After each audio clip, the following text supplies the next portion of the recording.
I promised I would give you a tour of my organic garden here in Central Florida, mid-November. So let's get started. All I have needs, I have not provided. So my garden is 40 feet by 40 feet. I have a big walkway right down the middle, and it's divided into 16 beds. So each bed, let's see, from here to here is anywhere from 15 to 17 feet long, and they're about 2.5 feet wide. So 16 beds and all different kinds of vegetables. In this first bed here is 2 different kinds of broccoli. Most of them are quite happy. There's a couple of them here. They're a little bit sad because I transplanted them this morning. So what I do is transplant the best ones out of all the seedlings I plant, and I leave some of the seedlings where they were growing just in case some of the transplants don't do well, and that's what I did just this morning. I transplanted the better plants where the scrawny plants were, and I pulled the scrawny plants out and put the better plants in them. The next 2 beds here are carrots. So I have 2 different kinds of carrots growing, and I have an experiment this year. I'm growing parsnips for the first time. The parsnips took quite a bit longer to come up than the carrots did. You see, the carrots are already starting their true leaves. And it won't be long, and it'll be time to thin them out. I grow marigolds in the mix on purpose because marigolds are a great deterrent for root knot nematodes. On the next bed over, aren't those gorgeous tomato plants? I'm starting to wonder if I've been growing tomatoes at the wrong time of year. Now, some of the plants that I had planted got flooded out by Hurricane Milton, but I have some that survived, and they're doing really, really well. And these were a surprise to me. I think they're watermelon. I'm not sure. They came up on their own. And so the only thing I can figure out is it was a rotten melon. I thought it was ready to pick, and when I picked it up, it was rotten on the underneath. So I just left it, and maybe that's what that is. And look at these beautiful, beautiful squash plants. So I have 3 kinds. I have yellow zucchini here in the front, regular zucchini in the middle. Look at those beautiful plants. And at the end, the smaller ones are regular crookneck squash. Again, I'm wondering, have I been growing squash on the wrong season? They're really healthy compared to the squash I grow in the spring months. This bed here is cranberry beans. They too got flooded, and I thought I was going to lose them. And you can see that they were stressed at one point, but they've come back. And you see here, they have beans. They're not ready to pick yet.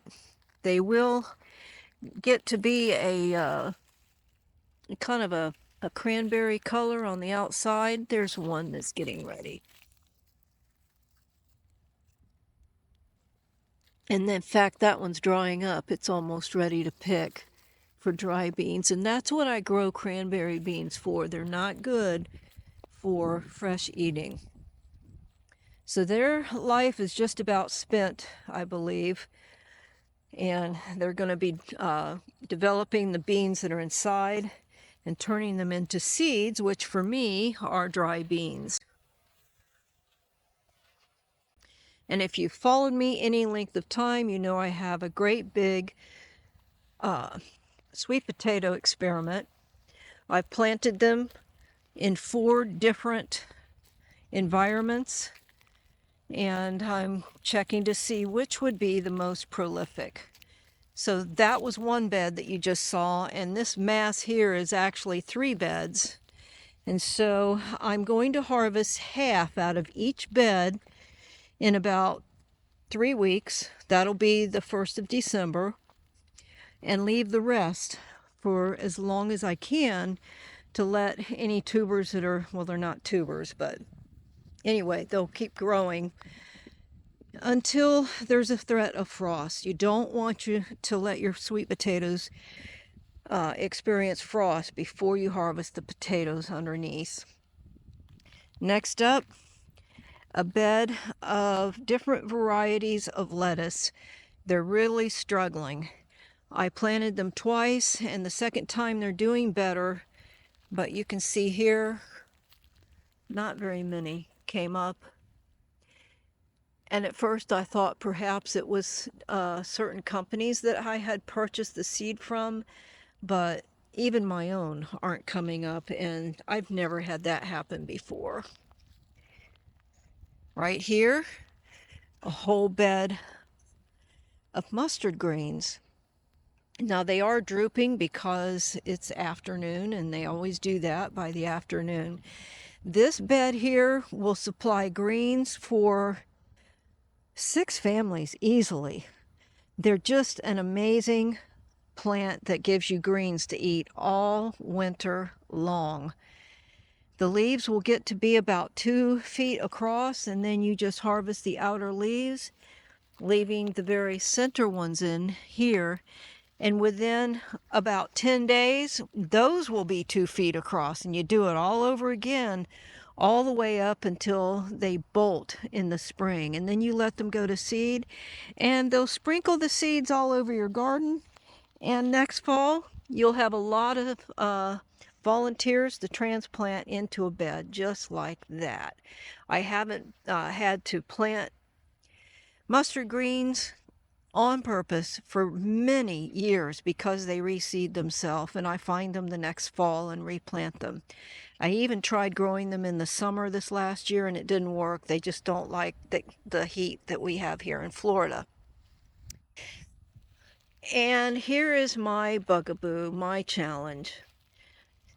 Do you see those little green stalks right there and there and there? Those are onions that are struggling. I've never been able to grow onions very well. And this year, even my famous bunching onions got eaten by worms. I'm so glad that I separated some and planted them in another area of my yard. They're doing great. These are just recovering.